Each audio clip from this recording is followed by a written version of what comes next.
भैया भाभी आए ना, कोई प्रधानमंत्री तो आ नहीं रहा घर में। और वैसे एक बात बताओ, जब मेरे घर वाले आते हैं तब तो तुम कुछ नहीं मंगवाती। नहीं दीदी ऐसी बात नहीं है, वो क्या है ना, आपके मम्मी पापा क्या खाते हैं मुझे पता नहीं है, आप मेरे को बता देना, मैं अगली बार से उनके लिए मंगा के ही रखूंगी। फिर बस बात मत पलटो, ये बताओ क्यों मंगवाया ये सब। वो दीदी मेरे भैया और भाभी ना 4-5 घंटे का सफर करके आ रहे हैं, तो मैंने सोचा उनको भूख लगी होगी तो इसलिए कुछ ना कुछ मंगा देती हूँ। क्यों, तुम्हारे भैया भाभी घर से नाश्ता करके नहीं चले? दीदी नाश्ता करके तो वो आए होंगे, लेकिन 4-5 घंटे का सफर है, उसमें उन्होंने कुछ खाया होगा कि नहीं खाया होगा, तो इसलिए मैंने सोचा उनके लिए मंगा देती हूँ। और वैसे भी लंच टाइम होने वाला है तो लंच कर लेंगे। अरे तो घर में दूध चाय पत्ती चीनी है ना, बिस्किट भी रखे, चाय बना के पिला देती। ये सब मंगाने की क्या जरूरत थी? फिजूल खर्च करती रहती हो बस। मेरा देवर और मेरा पति इतनी मेहनत करते हैं दिन भर पैसे कमाने के लिए, तुम उनकी बस फिजूल में उन्हें खर्च करती रहती हो। दीदी वो मेरा भाई ना शादी के बाद पहली बार घर पर आ रहा है, ऐसे कैसे चाय और बिस्किट खिला करके उनको वापस भेज देती। ठीक है कोई बात नहीं, इस बार तुमने मंगा लिया, लेकिन अगली बार ना मंगाने से पहले मुझसे जरूर पूछ लेना। जी दीदी शायद वो लोग आगे तुम। हाँ जी दीदी आ जाओ। अच्छा वो बड़ी वाली नहीं दिखाई दे रही होगा? वो दीदी अंदर है, मैं उनको बुला के लेके आती हूँ। ठीक है। भाभी भैया भाभी आगे थे, आपको कहते मिलने के लिए आ जाओ एक बार। तुम एक काम करो, उन्हें कह दो मेरी तबीयत थोड़ी ठीक नहीं है, वैसे भी तुम्हारे गेस्ट हैं तो मैं अटेंड कर लूँ। आपकी तबीयत तो क्या हुआ भाभी? अभी बाहर तो बिल्कुल ठीक थे। मेरे सर में दर्द हो रहा है और मुझे बात बताओ, सर दर्द बता क्या रहा है क्या? नहीं ना, तुम जाओ ना अपना काम करो। ठीक है क्या हुआ भैया? वो दीदी के ना सर में दर्द हो रहा था, वो कह रही है कि मैं दवाई खा लेती हूँ और 5-10 मिनट रेस्ट करेंगी तो ठीक हो जाएगा, फिर आके मिल लेंगे आप लोगों से। अच्छा और वो राहुल वो आते ही होंगे, कह रहे थे कि आ जाऊंगा। ये लो आगे। कैसे हो? कब आए आप लोग? बस थोड़ी देर पहले आए। अच्छा लीजिए ना।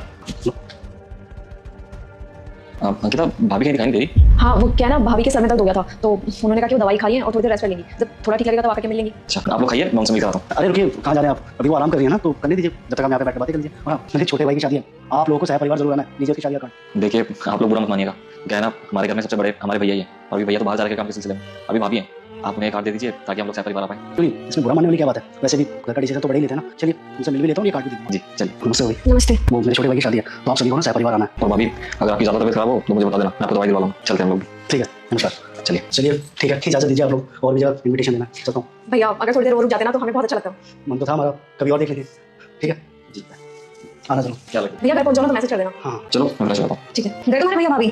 जी दीदी। मुझे एक बात बताओ, इतने फिजूल खर्च करने की जरूरत क्या थी? मैंने तुम्हें बोला था ना कि घर में दूध चीनी पड़ा है तो उसकी चाय बनाकर उन्हें दे देती। भाभी मैंने आपको बताया तो था कि वो इस घर में पहली बार आए थे और ऐसे चाय पिला करके उनको भेज देती तो अच्छा थोड़ी लगता। क्या हुआ भाभी, आपकी तो तबीयत खराब थी, आप इतनी जल्दी रूम से बाहर क्यों आ गई? अरे इसके मायके वालों को देख के ना मेरे सर में दर्द हो जाता है, पता नहीं क्यों बुलाती है यहाँ पर। मेरा तो बीपी बढ़ जाता है उनकी शक्ल देख के। क्यों भाभी, आपको इसके मायके वालों से क्या दिक्कत है? अरे प्रॉब्लम क्यों नहीं होगी देवर जी? आप एक बात बताइए, आप कितनी मेहनत से कमाते हैं और ये कि सारे पैसे अपने मायके वालों पे उड़ा देगी। क्यों भाभी, जब आपके मायके वाले आते हैं तभी तो आप कितना कुछ बनाती हो, बाहर से मंगवाती हो, पूरा घर काम पे लगा देती हो, और तो और जब वो सब जाते हैं तो सबको 1000 रुपए भी देती हो। वो सब फिजूल खर्ची नहीं होती है? और भाभी जब वो सब फिजूल खर्ची नहीं है तो अगर अंकिता ने थोड़े बहुत समोसे और पास्ता मंगवा लिया तो उसमें दिक्कत क्या है? भाभी सच कहूं आपसे मुझे ये उम्मीद नहीं थी। दीदी आपको तो पता ही है ना कि शादी के बाद एक औरत को अपना मायका और ससुराल दोनों देखना पड़ता है, और मैं अपने भैया भाभी को ऐसे चाय पिला करके भेज देती तो अच्छा नहीं लगता। और अगर दीदी मेरे को चाय पिला करके भेज देती ना तो वो सबके सब आपको ही बोलते। वो मैंने अपने घर की इज्जत और सम्मान बढ़ाने के लिए ये सब किया था। छोड़ो अंकिता, क्या समझा रही तुम भाभी को? अरे भाभी लेकिन एक चीज तो आप भी समझिए ना, अरे हमारा घर है, अगर हमारे घर पे कोई आता है और हम उसके लिए कोई खातिरदारी करते हैं तो उसमें हमारी इज्जत बढ़ती है, हमारी सम्मान बढ़ता है। वो लोग अगर कहीं और जाएंगे तो उसमें हमारी तरफदारी करेंगे कि वो लोग कितनी अच्छी तरीके से खातिरदारी करते हैं, और आप इसको फिजूल खर्ची बता रही हैं। और भाभी अगर आपको ऐसा ही करना है तो कोई बात नहीं, आगे से कभी भी जब आपके घर वाले आएंगे ना तो मैं अंकिता को कह दूंगा कि वो बीमारी का बहाना बनाकर चुपचाप बंदा सो जाए और मैं भी कहीं बाहर निकल जाऊंगा